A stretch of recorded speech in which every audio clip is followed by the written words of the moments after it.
Everyone keeps saying AI agent, agentic AI, generative AI. But are they all same? Not even close. What is generative AI? Generative AI creates content. You give it a prompt, it gives you text, images, audio, video, whatnot. To be very simple, prompt, content. That's it. Then what are AI agents? AI agent goes a step further. Instead of just generating content, it can think, use tools, and completes the task. Okay, then what is Agentic AI?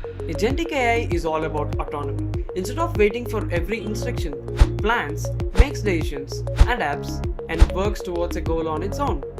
To be simple, goal, plan, act, evaluate, adjust, finish. It may use one AI agent or multiple AI agents. Everything feels the same, dude. Here's the easiest way to remember it. Generative AI creates. AI agent do. Agentic AI plans, adapts, executes. That's it.